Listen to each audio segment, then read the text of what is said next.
കാറിൽ വെച്ച് മുതലാളി സിറ്റിയിൽ വിൽക്കാനിട്ടിരിക്കുന്ന ലോഡ്ജ് വാങ്ങുന്നതിനെ കുറിച്ച് ആലോചിച്ചു. ഇന്ന് മുതലാളി എന്താണാവോ ആലോചിക്കുന്നത്? നിന്റെ അമ്മയെ കെട്ടിക്കണ കാര്യം ഞാനിപ്പോ ആലോചിക്കുന്നത്. നടക്കൂല മുതലാളി. അപ്പൊ പിന്നെ ഞാൻ എന്താ ചെയ്യാ സാരഥി? മുതലാളിക്ക് താല്പര്യം ഉണ്ടെങ്കിൽ ഞാനൊന്ന് ആലോചിക്കാം. നിന്റെ അമ്മയെ ഞാൻ കെട്ടിയ നീ എന്നെ അച്ഛാന്ന് വിളിക്കില്ലടാ. അച്ഛാന്നല്ലാതെ പിന്നെ അളിയാന്ന് വിളിക്കാൻ പറ്റോ? പട്ടി തെണ്ടി ചെറ്റ് വണ്ടി തുരുത്തിക്കാട്ട് കവലിലേക്ക് വിടറാ. ശയനപ്രദക്ഷിണം വേസ്റ്റ്. ചക്കരക്കൽപ്പ സ്ഥലം തരൂ പ്ലീസ്. ഈ പ്രൈവറ്റ് ബസ്സിൽ എന്തോ ചെക്കിംഗ്? അതെന്താ സഹോദരൻ അങ്ങനെ പറയുന്നത്? ഈ ട്രാൻസ്പോർട്ട് ബസ്സിൽ ഒഴിക്കുന്ന അതേ ഡീസലാണ് ഞങ്ങൾ ഇതിനകത്ത് ഒഴിക്കുന്നത്. ടിക്കറ്റ് എടുത്തേ. എസ്റ്റിയോ അടുത്ത സ്റ്റോപ്പിൽ ഇറങ്ങുമല്ലോ അല്ലേ? നിർത്തി തന്ന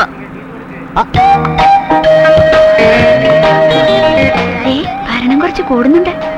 സ്വന്തം ബസ്സിലെങ്കിലും അല്പം ഷൈൻ ചെയ്യില്ലെങ്കിൽ പിന്നെ എങ്ങനെയാ? യാത്രക്കാരുടെ തല്ലുകൊള്ളാതെ സൂക്ഷിക്കണം. അതോർത്ത് പറഞ്ഞു വിഷമിക്കണ്ട. തല്ല അവോയ്ഡ് ചെയ്തിട്ടുള്ള ഷൈനിങ് മാത്രമേ ഉള്ളൂ. പോരെ, ഞങ്ങള് ടിക്കറ്റ് എടുത്തിട്ടില്ല. എന്റെ ബസ്സിൽ നിങ്ങൾക്ക് എന്തിനാ ടിക്കറ്റ്? അത് കൊള്ളാം. Ticket please. എല്ലാവരും ടിക്കറ്റ് ഒന്ന് കാണിച്ചേ. നല്ല പുളിങ്കൊമ്പ് നോക്കി തന്നെ പെണ്ണ് പിടിച്ചിരിക്കുന്നത്. 3 ബസ്സല്ലേ സ്വന്തമായിട്ടുള്ളത്. ഹോട്ടലും ബ്ലേഡ് കമ്പനിയും പിന്നെ ആർക്കുള്ളതാ? അപ്പൊ ശരിക്കും എൻക്വയറി നടത്തിയിട്ട് തന്നെ. പിന്നെ അല്ലാതെ